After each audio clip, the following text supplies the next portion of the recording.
Existe um cérebro masculino e um cérebro feminino? Boa noite, senhores. Hoje eu queria discutir esse assunto extremamente polêmico. Esse vídeo é uma continuação do nosso vídeo anterior. Nós reagimos ao padre Paulo Ricardo. Eu acabei vacilando fortemente. Foi um vídeo, uma live, né? Então eu não sabia que o padre ia abordar um artigo científico, senão obviamente eu teria lido. Então cometi essa gafe e agora eu estou tentando compensar pelo erro. Eu li o artigo e eu vou comentar brevemente o grosso, tá? Porque se trata, obviamente, de um artigo bem pesado, não o tema, mas o conteúdo, né? E também, obviamente, não é a minha área, eu não sou um neurocientista, eu trabalho com genética, mas, obviamente, alguns princípios gerais que estão sendo utilizados a gente pode discutir. Antes de mais nada, já vou dizer logo de cara, tá? Eu sou católico, eu sou uma pessoa... eu acredito que existam dois sexos apenas, porém eu não estou comprometido com a ideia de que homens e mulheres tenham cérebros categoricamente diferentes, tá? Como o padre mesmo disse no vídeo que ele gravou, isso não é uma coisa que a igreja bateu o martelo e não é função da igreja discutir esse tipo de coisa. Nós sabemos que homens e mulheres são diferentes, né?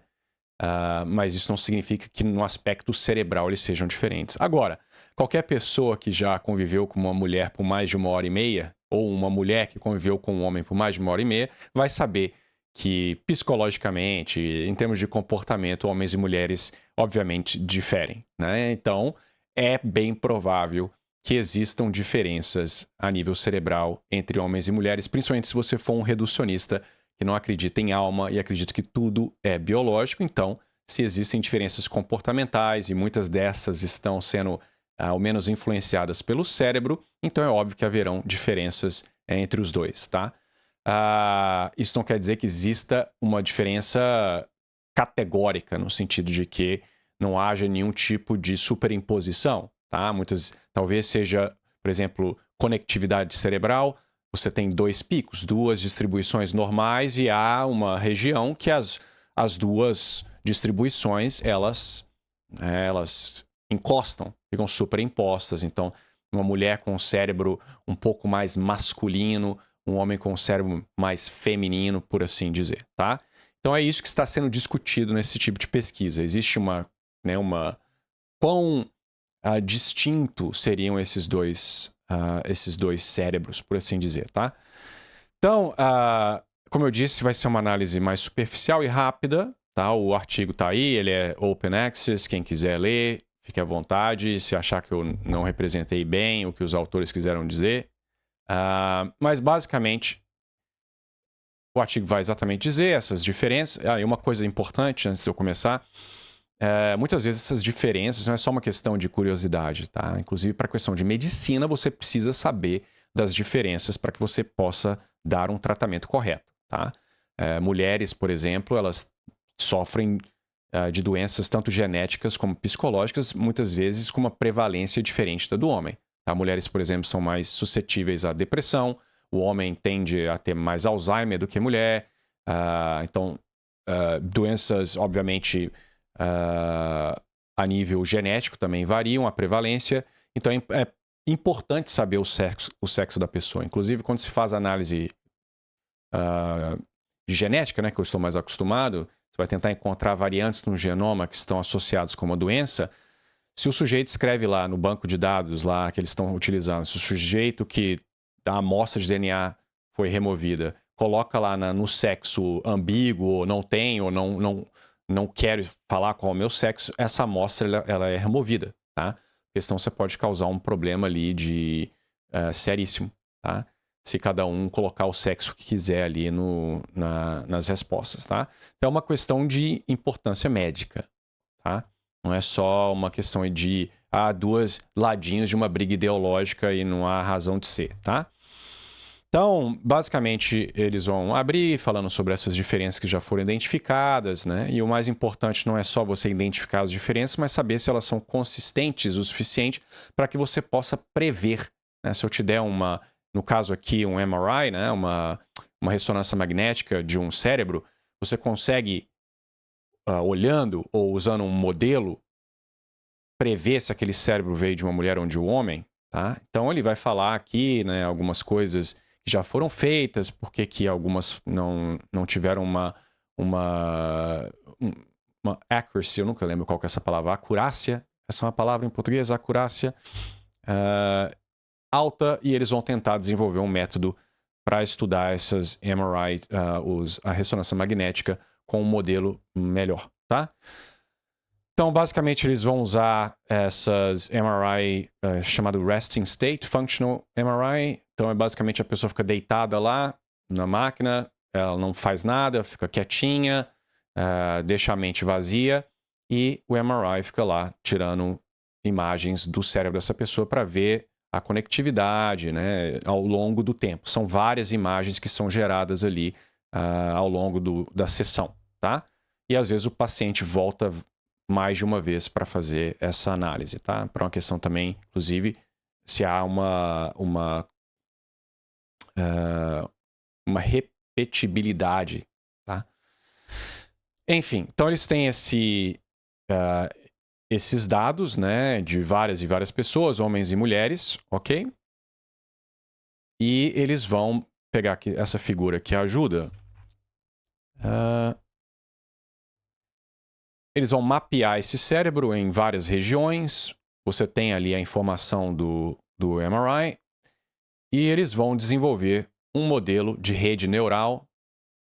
Tá? Um modelo chama rede neural. Tá? É tipo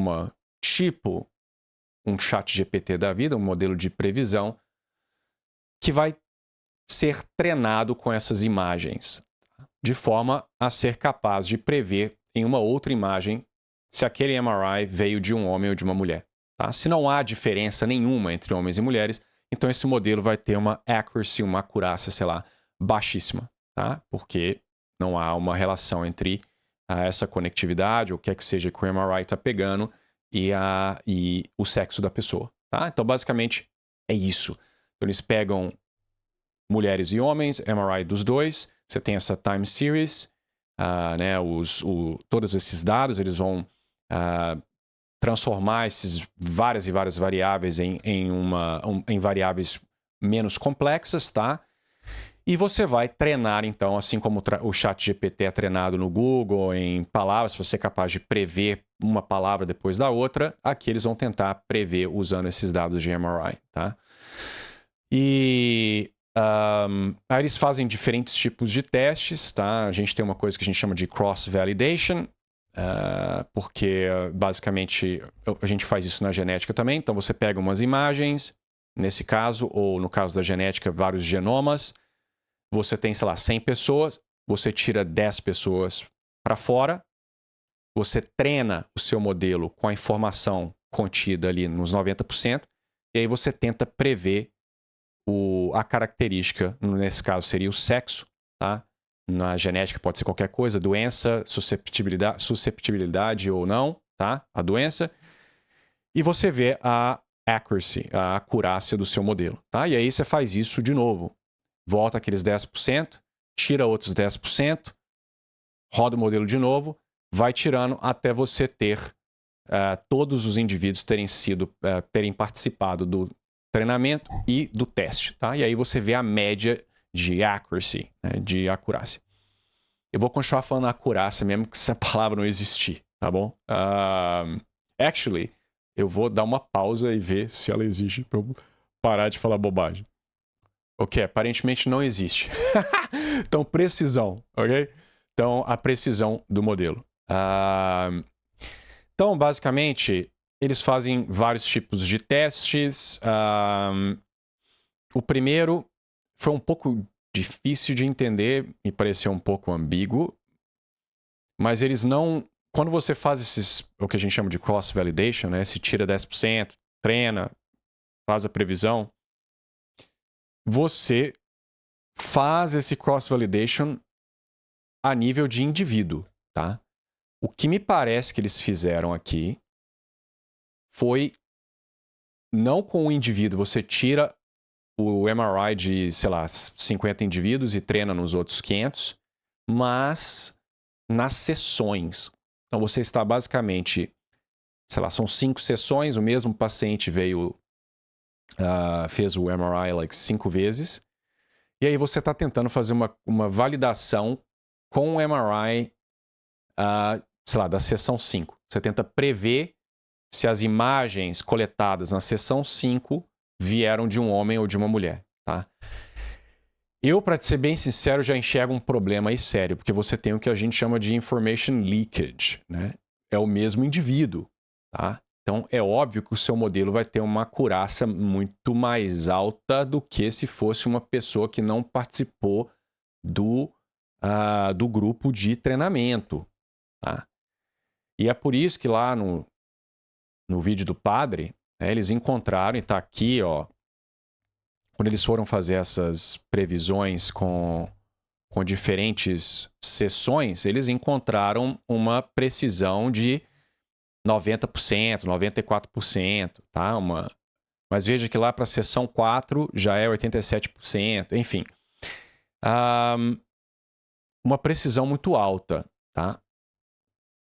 Eu posso ter entendido errado e esse cross-validation foi feito da forma tradicional de tirar pessoas e treinar com outras e assim por diante, tá? Mas, enfim. O importante é que, independente se isso aí foi feito só para treinar ou para confirmar se o modelo funciona dentro de diferentes sessões, porque se o modelo não funcionasse nem aí, então a chance dele funcionar, por exemplo, com um grupo de pessoas completamente diferente daquilo que o modelo foi treinado, né, daqueles que o modelo foi treinado, você já saberia de antemão que a precisão ia ser baixa. Você não consegue prever nem os mesmos indivíduos em sessões diferentes, ou seja, os mesmos cérebros, então fica aí, a priori, bem claro que esse modelo não vai funcionar se você, sei lá, pegar um grupo de finlandeses ao invés de pegar um grupo de americanos que o modelo foi treinado, tá? Então pode ser que eles simplesmente estavam confirmando se o modelo funcionava nessa coisinha aí mais controlada, tá? O importante é que, no próprio artigo, eles vão tentar, sem mais nenhum treinamento adicional, utilizar o modelo treinado com aquele consórcio lá de pessoas, tá? Para prever o sexo de MRIs de grupos diferentes, que não estavam incluídos no treinamento, tá?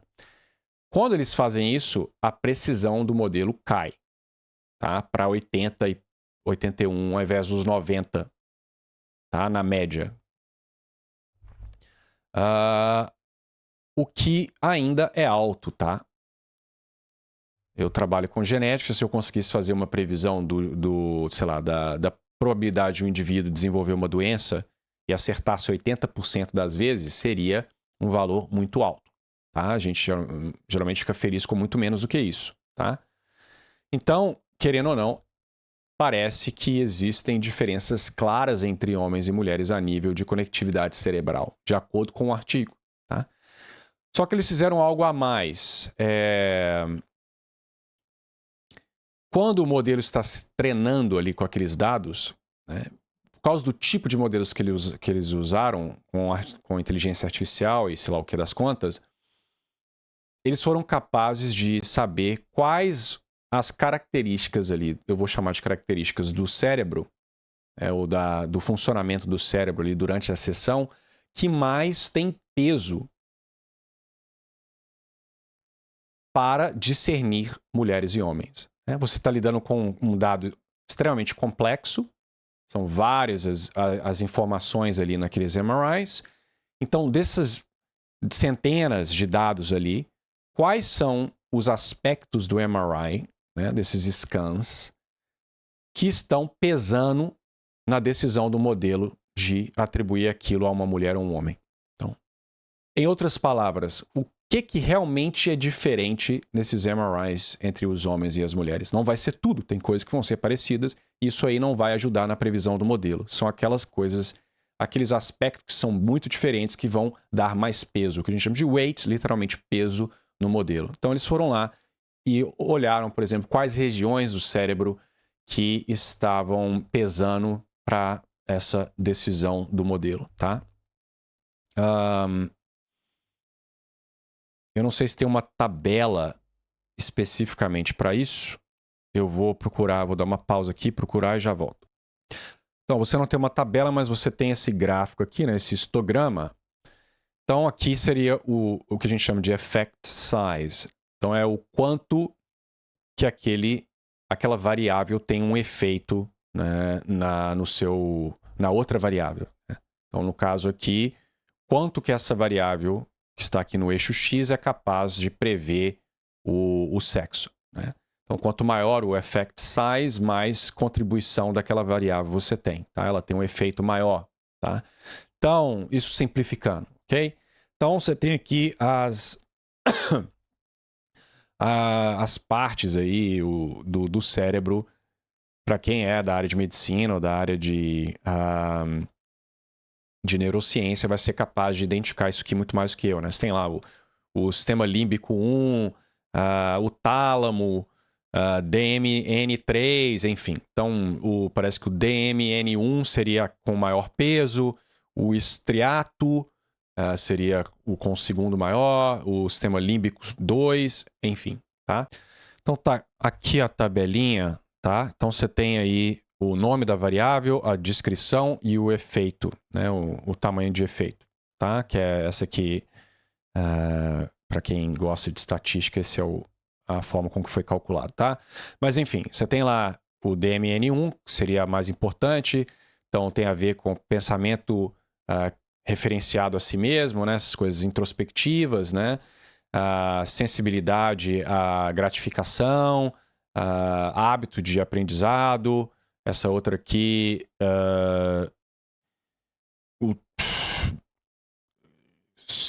cognição social, avaliação emocional, regulação emocional, controle motor, integração sensorial, processamento visual,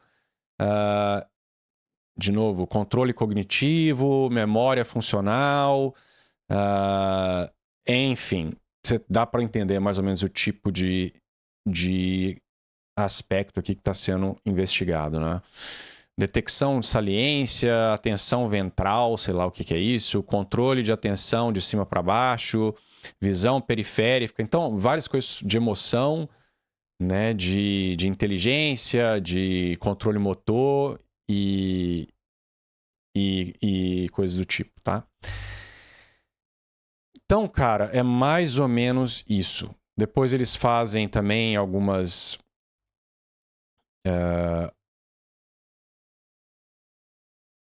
correlações de comportamento, esse tipo de coisa, tá? Mas enfim, eu não vou entrar muito em mais detalhes, porque já deu para entender, tá? Então, o estudo simplesmente fez isso. Vamos tentar treinar um modelo para ver se ele é capaz de prever se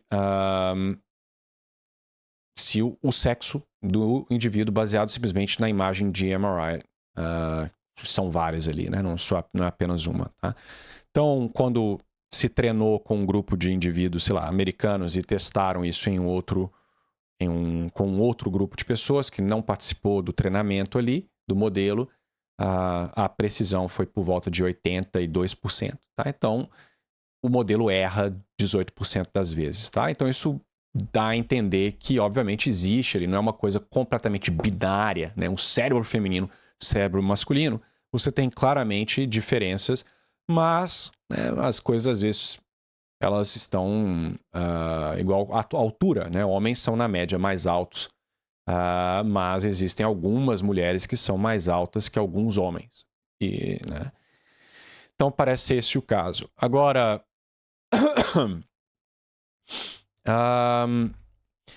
uma feminista lá que o padre menciona, né, essa autora feminista, ela que escreveu um livro dizendo que não existe diferença nenhuma nos dois cérebros, né, tá do lado de lá da agenda, se é que o primeiro pessoal lá estava em algum tipo de agenda, mas essa aqui claramente está por causa do tipo de livro que ela já publicou, essa Elliot aqui, e ela fez um artigo com comentário, basicamente, criticando esse artigo que a gente acabou de avaliar. Já começa com, da época vitoriana, cientistas já mediam os volumes do cérebro, né? Não sei o quê. Basicamente chamando os caras de sexistas, dizendo que eles estão trazendo discriminações aí comuns há 300 anos atrás, que hoje em dia não existe mais, que não existe uma diferença binária entre homens e mulheres, enfim. Então ela reclamou. Algumas críticas eu até, olha, eu não tenho, não vou criticar isso aqui, dizer que é tudo lixo. Algumas coisas que ela fala são corretas, como por exemplo o que a gente mencionou do cross-validation. Ela fala, né, olha, quando você faz essa validação com pessoas que não estavam no modelo treinado, você tem uma precisão muito mais baixa, né? Mas na mídia foram os 90%. Ela fala, bom, não é isso, na verdade é 82%. Outros modelos já tinham encontrado 82%, mas ela vai, né, e vai jogar esses 82% para o lixo e fazer essas observações, etc. Né? Nenhum modelo vai ser 100% preciso, tá? Se 82% é muito ou não, vai depender aí, aparentemente, da sua agenda, né? E obviamente teve uma segunda resposta, né, dessa vez dos autores do artigo, dizendo não é bem assim, nosso artigo ele tem uma contribuição boa, né, 82% é mais alto do que os anteriores, etc. Enfim, os senhores podem ler, ambas as respostas estão abertas ao público, né, você não precisa pagar para ter acesso. Mas é isso, eu estou muito ocupado e peço desculpas aí pela pressa, mas é basicamente isso, tá? Eu acho que, em princípio, o artigo, e parece que ele está simplesmente corroborando outros artigos que já tinham encontrado essas diferenças, tá? Inclusive ele menciona um que havia mostrado que as mulheres têm uma maior conectividade entre os dois lóbulos do cérebro, o homem, a conectividade fica mais restrita a um lóbulo ou outro, tá? Enfim, então existem diversos artigos que já mostraram essas diferenças. O avanço foi deles, seria a precisão dos modelos, o fato de que eles usaram um modelo novo que eles desenvolveram, tá? E dentre outras coisas, tá? Então, enfim, é isso. Espero que isso tenha tido algum tipo de utilidade para os senhores. Se não, quem sabe da próxima. E como o vídeo do padre, e consequentemente né, foi um pedido de alguém que fez uma doação. Se você tem um artigo específico que você quer que eu analise, ou algum vídeo específico que você quer que eu assista, mande aí um super sticker, super chat, sei lá como é que eles chamam, com algum tipo de doação, e aí eu farei questão de reagir ou analisar o que você enviar, tá? Então fiquem com Deus, tenham uma excelente noite e os vejo no próximo vídeo.